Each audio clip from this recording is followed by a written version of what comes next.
Welcome to the Cowboy Football Roundup with Oklahoma State head coach Mike Gundy. And following a bye week, the Cowboys go to Lawrence, Kansas and post an impressive victory. So, Coach, very simply, what do you think has been the biggest change in your team the last month? Well, they're starting to play together in all three phases. Early in the year, there were times the offense would play well and the defense was giving up big plays, and then the defense would get some stops and the offense turned it over. The one area we've been fairly consistent has been special teams. Our coverages have been pretty well. Our return game's been okay. And in the last few weeks, we've played together as a group. There's been times that we use the clock on offense. We're able to eat some clock up, and then if the defense wasn't playing very well, we made some big plays on offense. And if the offense was 3 and out 2 or 3 times, the defense was able to get some stops. So we're playing a little bit better as a team now. And we're healthy at this time. We were healthy at Kansas, and we got out of that game with not any real issues health-wise. So we have everybody practicing again, and I think that always helps our team. Stay with us. Coach and I take a look at the highlights of the Cowboys' win at Kansas when we come back on the Cowboy Football Roundup with Oklahoma State head coach Mike Gundy. We're back on the Cowboy Football Roundup with Oklahoma State head coach Mike Gundy.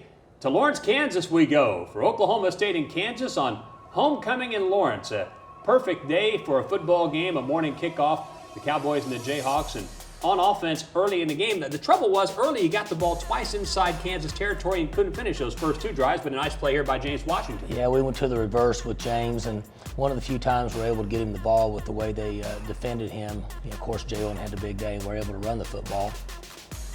We got a second long here. Mason's doing a good job of stepping up in the pocket and picks up about 12 yards, gets it into a manageable 3rd down situation. He's been really good this year in those situations. In another second long, because we had some sacks, and McCleskey down the field on a vertical route. They're rolled up to the other side of the field, protecting James, and gave us a chance to get the ball to McCleskey. Having that weapon on the other side is huge when the opponents do that, right? Yeah, you got to be able to bounce. The other guys have been good, but then we got Hill the ball and on a 3rd down, and he did a really nice job there, picking up about 25 yards, got us down inside the 2-yard line. Blocked very well. Needed to come back on that backside, but the front side was blocked pretty well. Kind of dared you to run it there, didn't they, a little bit? They sure did. And then got in our heavy set, and Carson smashed it in there, and had big Mote leading the way on the block on the perimeter, and tied it up. Yeah. Defense made a nice play there on the outside, read zone play. Get him in a long yardage situation. Good job by Jarrell. And the thing is, even early in the game, we'll flip back to offense here, but you're able to substitute defensive linemen constantly, so guys are fresh all the time, aren't they? Yeah, that makes a big difference late in the games. Another good run there by Hill. 162 yards for Hill. How have you seen him grow up as the season's progressed? He's had good numbers the whole year, but how is he getting better? I think he's just learning the speed of the game and understanding the hits that he takes are considerably different. Ben broke the record there, I think. Yeah, sure did. Yeah, really nice for him. Great career. Self-motivated, very disciplined, great young man. I'm happy for him. That's quite an accomplishment. There's been a bunch of guys at this school that score a lot of points. Oh gosh, and pros, big-time NFL guys. Sure. So that's a great accomplishment. Really a team. Takes a lot of touchdowns to get that. So, yeah, oh sure. Offense got to move the ball. If the offense doesn't move, the place kicker doesn't get to work very much. Kansas went back ahead, and then we came back down the field on a switch route. Picked up a big one, probably about 50 yards on that play. Here's another look. 25, 37, yeah, about 45, somewhere in that area. Little double pass Double pass here, yeah. Hayes threw a really nice ball. He was covered, and Jarvin did a good job going up to get it. A nice play for us. It's not the first time you've done this. Actually, Hayes threw a touchdown pass to Jarvin, a very similar play in Lubbock last year against Texas Tech. Yeah, the bounce pass. And then we went with the fly motion and the zone inside. We ran the fly motion earlier and tossed it, and they were all running outside. So we came back, and saw from up in the box, and then we just handed the ball off and had a clear path there to the end zone. Good job by 27 taking care of the football. Ended up being reviewed and stopped a yard short. And then went back to the big package again and smashed it in there. What made you decide to go to the big package with Mote going in there? I mean, you and I have talked. I've just never been a big fan of being in the shotgun if you needed 1 yard. Sure. And we've been good at it. We've done it before, but you start out 6 yards deep. Right. So would prefer that if it works. Another big block there, right? Mote. Yeah. Guys worked hard again. Joe Bob Clements and the players buy in. They study it and do a great job of getting through there and blocking PATs and field goals. And if it would have bounced a little further, we probably could have seen more laterals. We'll have more of those in the second half. That's right. As a matter of fact, leading the nation in blocked kicks, and that happens just before halftime. Well, they've taken pride in it now, and it's like anything else. It's interesting with your team. They grab onto certain things during the year, and now they've taken a lot of pride in it. They're excited about being in there and excited about going after the block. Stay tuned. The laterals that Coach was discussing coming up, part of our second highlights of Oklahoma State and Kansas when we return. Welcome back to the Cowboy Football Roundup with Oklahoma State head coach Mike Gundy as we move to the second half highlights in Lawrence. Kansas did not turn the ball over in the first half. They entered the game leading the nation in turnovers, and they reverted to form in the third quarter, Coach. At halftime, I was a little concerned. You go into games and you think there's certain things that should happen, and I thought we would get a couple turnovers in the first half, and we weren't able to get those. And we started off really quick in the second half, and we're able to get a turnover to get obviously take the ball away from them, give it to us, get us a chance to make a play. Got in a 3rd and long again. Mason did a really good job here. Converting, got 7.5 on 7. These plays are a good job taking care of the ball there. These plays are really important in your offense. Quarterback, it's not anybody ever accounts for them. And Mason did a great job of checking down here to Carson, and he's a really good receiver. Does a nice job of catching and running with the ball. That was a huge play there in 3rd and long. Sure was. As the season has evolved, the Cowboy backs and tight ends have become more involved in the passing game, it seems. A lot more catches. Sure. And, as part of it, as they move down the field and defend James Washington, McCleskey, and Seals and those guys, you have to have the underneath routes. Sure. So. Up by 4, and Zach Seiner comes through again, flipping the field. What a great year he's having. Yeah, he's done a great job for us. And we went to a field punt. We punt in the boundary a lot. Sometimes we go to a field punt. Got a pressure there and a drop. And you and I talked about this after the game with DQ. That was a great catch. Oh. The ball was thrown hard. It and was. Look at it. Up above his head, and he reached up and didn't have a lot of reaction time and really took that ball out of the air. It was a really tight look. And did a good job. And he takes care of the ball here in the end, gets it tucked away, the big fella, and gets us down to the 2-yard line. He's pretty extraordinarily athletic for a guy his size, isn't he? He sure is. He's very athletic, low to the ground, compact, but he's got good ball skills. Almost got the slip and slide touchdown there at the last moment, but you got it just 2 plays later, 1 play later, I should say. That's right, and then the big group in again and punched it in. This put them in a little bit of a different situation, a little bit more of a throw situation. We're very fortunate there. We got beat on the double move, and they obviously didn't make it. And then we're into the laterals now, and here comes Vincent with the smoothest option pitches there are. Looks like he's been coached to do that for forever. And then Jarrell did a good job of taking care of that. I thought he was going to try to lateral it again. But they're having a lot of fun with it. I think one lateral in a defensive situation is sufficient. I'm not sure that we need to have multiple ones. But don't want to see the wishbone out there? No. And this one with Stearns was a little bit iffy with all these people around. Yeah. But it's amazing Vincent's hands are good enough. Now, he's clean with what he does. If you watch him, there's not any issues at all. Now, Jarrell almost dropped it. The pitch was good. And he's a high school fullback, though, so this should be his thing. He's used to running with the ball. Yeah. So. Well, that was a momentum play, though, to say the least, wasn't it? I mean, yeah, guys it was. Fired up. They liked it. Everybody, the fans, the players, everybody was excited.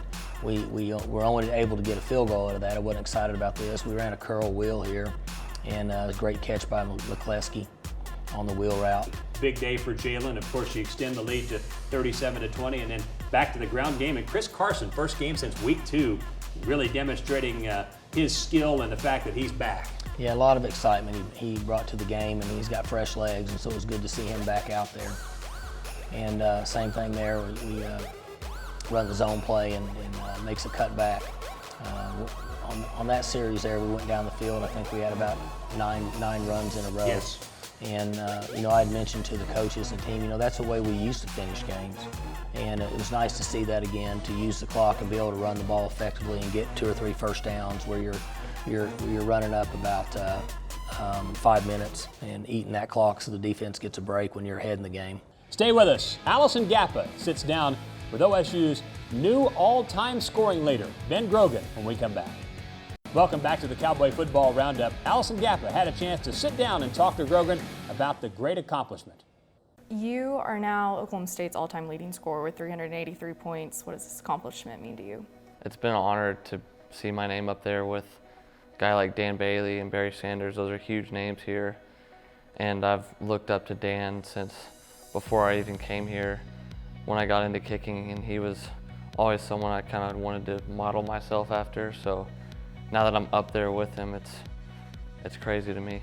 Going into that Kansas game, I imagine there's a lot of noise because, you tie it and then you break it. You know that it's right there. What was leading up to the Kansas game like for you, and then also every emotion that you had during that game? I just treated it like a normal week. I didn't want it to be noise. I didn't want it to be like affecting my game or anything. So I did what I always do, took it a day at a time, and worried about playing the game first. And then when the record was, it was actually kind of like good to get it over with early so I could just kind of refocus and get back to doing what I do. You and Zach Steiner had a pretty fun celebration afterwards. Yeah, that was definitely pre-planned. He was definitely pushing that, and if you know Zach, he likes to do the handshakes and stuff, but we kind of been working on that all season and decided we were going to pull it out after that field goal.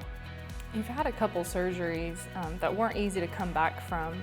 Talk about how special this record is, too, with all the adversity you had to face with those surgeries. Yeah, the surgeries definitely are tough. I mean, for anyone who's had surgery, they'll understand, but it was a long 4 to 6 month recovery both times, and that kind of impacts how much you can practice. And this time around I was really limited. I kind of started kicking again during fall camp, so it was real quick. But I think what kept me going is like, it's gonna feel better. Like I won't have to play through pain anymore. And obviously the first few months of it's tough, but knowing like next season you're gonna feel so much better, probably gonna play better. Like that's what kept me going. I love how you started playing football. You played soccer growing up, and then tell me how you got started playing football. Yeah, I'd been playing soccer, and I'd always kind of been better at shooting and stuff like that than most of the kids. And so when I got to junior high, it was athletics or PE, and I wanted to be in athletics. That meant I had to play football. So I'd never played before, and I kind of just got thrown out there. And one day they were trying to figure out who was going to kick for them. And they said, if you played soccer, come try to be the kicker. And I tried out, and it's history ever since. What is next for you? Like I was saying earlier, I don't want to look too far ahead, and just kind of want to take it a day at a time and make sure I'm focused on doing my job for the team and just performing when I need to perform. Stay with us. Coach and I preview the homecoming matchup against the undefeated West Virginia Mountaineers when we come back on the Cowboy Football Roundup.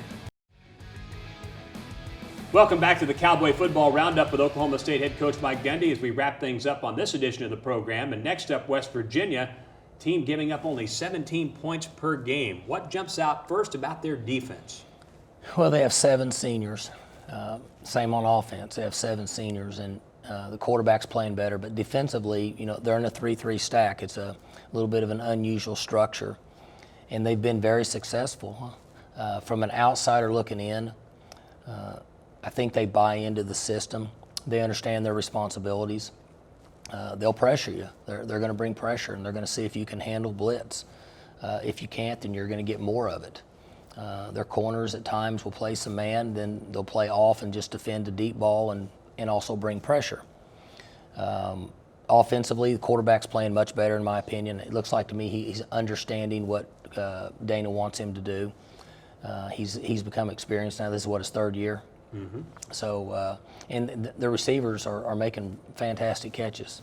Last week they made some unbelievable catches. They've always had skill out there, and then the running back manages to rush the ball effectively for them. So this will be a great game for us.